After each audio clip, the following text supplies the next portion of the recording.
बिस्मिल्लाहिर्रहमानिर्रहीम। देखिए, मैं समझता हूँ ये तो एक मजाका खेज बात है। मेरे ख्याल से हमें इमरान खान साहब को ही भेज देना चाहिए इन्वेस्टिगेशन करने के लिए, फिर शायद सबको तसल्ली हो जाए कि अब जो इन्वेस्टिगेशन वहां वो जाके इमरान खान साहब कीनिया में करेंगे वो सही न्यूट्रल होगी और उनकी मंशा और जो है ख्वाहिशात के मुताबिक होगी।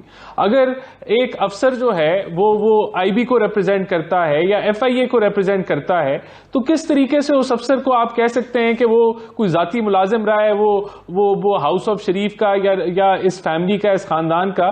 क्या वो अफसर किसी ड्यूटी पे तैनात नहीं था जब पीटीआई की जो है वो हुकूमत थी? तो ये तासर देना मैं इसको रद्द करता हूं। और अगर मिसाल के तौर पे अगर उसकी तारीफ कर दी शहबाज शरीफ साहब ने किसी जमाने में, या वो जो है वो जो उस कोई जो आप लिंक कह रहे हैं, मैं कहता हूं 5% भी ठीक है, तो क्या पीएमएल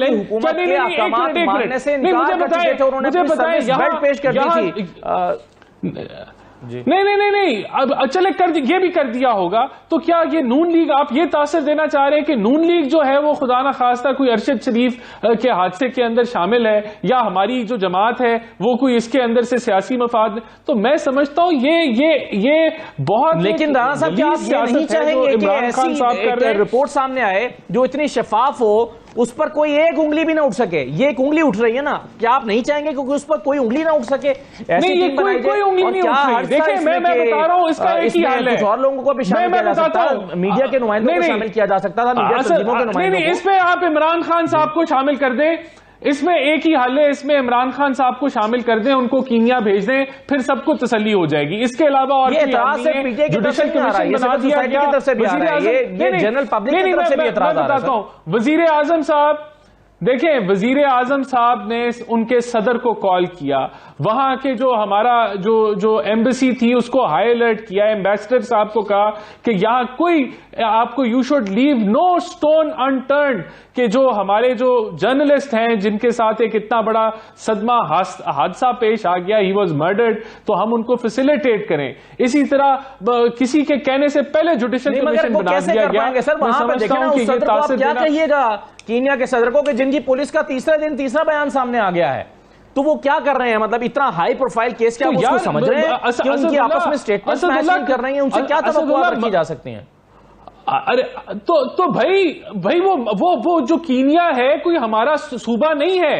कीनिया जो है वो किसी शहर का नाम नहीं है, वो एक मुल्क है, वहां मर्डर हुआ, तो अब ये उधर ही वो सब कुछ होगा ना। The ball is in Kenyan governments court. अगर उनकी पुलिस अच्छे तरीके से रिस्पॉन्स नहीं कर रही या वो उल्ट पुल्ट बयान, लेकिन आपका ये जो राणा साहब ये जो आपका आर्गुमेंट है, आप कह रहे हैं कि अगर किसी शख्स ने अपनी सर्विस बेल्ट पेश कर दी थी लॉन्ग मार्च के दिनों में और कहा था कि मैं इनको सपोर्ट करता हूं और मैं अपनी हुकूमत के अहकामात नहीं मानता। इसी तरह का एक वाकया 2014 में तहरीक इंसाफ के धरने के दौरान भी आया था, जब जो नेकोकारा साहब थे उस वक्त के पुलिस ऑफिसर, उन्होंने जब धरने पर तशद्दुद करने या ताकत का इस्तेमाल करने से इनकार कर दिया था, तो आप ही की हुकूमत ने उनको सैक कर दिया था। तो ये अगर एफिलिएशंस नहीं, ये सिर्फ देखिए, वो तो जुडिशल कमीशन जो बैठा है वो इस पे जरूर तहकीकात करेगा, लेकिन मैं बताता हूं हो क्या रहा है।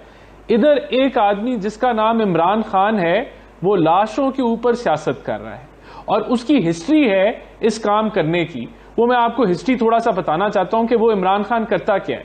35 पंक्चर अवाम को गुमराह किया, मुल्क से झूठ बोला, जब झूठ सामने आ गया तो भीगी बिल्ली की तरह कहता है कि जी ये सियासी बयान था। इसी तरह मकसूद चपरासी जिसको ये कहते थे, उसको हार्ट अटैक हुआ दुबई में, कहा कत्ल कर दिया गया, जबकि वो दुबई में था, दुबई के मेडिकल डॉक्टर्स ने कत्ल कर दिया, दुबई की हुकूमत ने कर दिया। इसी तरह अभी एफआईए का अफसर कोई फौत हुआ, उसको कहा कत्ल कर दिया गया। मुल्क में कहता मैंने ड्रोन हमले खत्म करा दिए, ड्रोन हमले उसकी हुकूमत आने से पहले खत्म हो गए थे। इमरान खान ने शहबाज गिल को कहा कि जिनसी ज्यादती हुई, जब उससे पूछा उसने कहा कुछ नहीं हुआ। बाद में जब पता चला कि उसके लीडर ने कहा कि जिनसी ज्यादती हुई, तो नीम गरम जो है वो जवाब दिया। ये बंदा कोई मौका नहीं जाने देता सियासत के ऊपर, ये कोई मौका नहीं जाने देता अवाम से झूठ बोलने में, अवाम को गुमराह करने में और सियासी मुफाद उठाने में। आलमी साजिश की आपकी जो है वो उसकी ऑडियो लीक्स ने उसको बेपर्दा कर दिया। इसका अपना सदर जो है आरिफ अलवी, वो उस चीज पे यकीन नहीं करता। तो ये आदमी इस जो एक बहुत अनफॉर्चुनेट वाकया हुआ है, उसको अपनी लॉन्ग मार्च में एक सियासी आला की तरह इस्तेमाल कर रहा है, मुल्क में इश्तियाल फैला रहा है। हमें इंतजार करना है जब तक ऑफिशियल रिपोर्ट्स नहीं आती। अभी तक ये ऑफिशियल रिपोर्ट नहीं आई रिटर्न फॉर्म में कि गाड़ी के अंदर से जो है वहां से फायरिंग हुई है अरशद साहब के। तो बहुत सारी चीजें देखें, मुख्तलिफ वहां के जर्नलिज्म होगा कीनिया में, मैं नहीं जानता, लोग मुख्तलिफ रिपोर्ट्स वहां लोग कर रहे होंगे, इसके अंदर सियासत भी आ जाती है, फिर और एलिमेंट्स भी आ जाते हैं। हमें ऑफिशियल रिपोर्ट्स का इंतजार करना है जब तक वो नहीं आती। और यहां जो जुडिशल कमीशन है वो हर लिहाज से इंक्वायरी कर सकता है कि क्यों उनको वापस जाना, मुल्क छोड़ के क्यों जाना पड़ा, क्या उनकी वो पर्सनल चॉइस थी या किसी ने उनको मजबूर किया। वो तो खुद इतराफ कर लिया इमरान खान ने कि मैंने कहा था बाहर जाओ। उन्होंने, इमरान खान ने ये तो वाज़े तौर पे कह दिया कि उन्होंने उनको बाहर भेजा।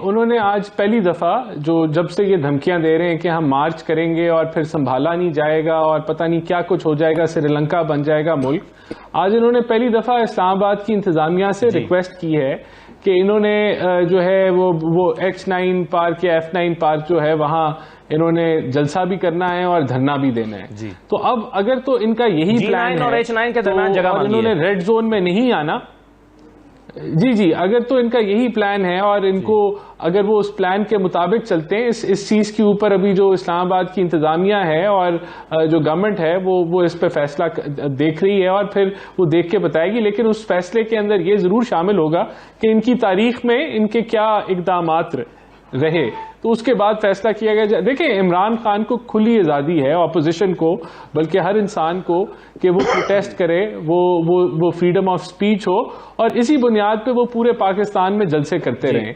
लेकिन यहाँ जब फैसल वाडा साहब जब ऐसी बातें करेंगे, और उससे पहले भी इनके मुख्तलिफ पिछले मई के अंदर खूनी मार्च कहा कि ये खूनी मार्च होगा, तो हुकूमत ने तो हर चीज को सीरियसली लेना है।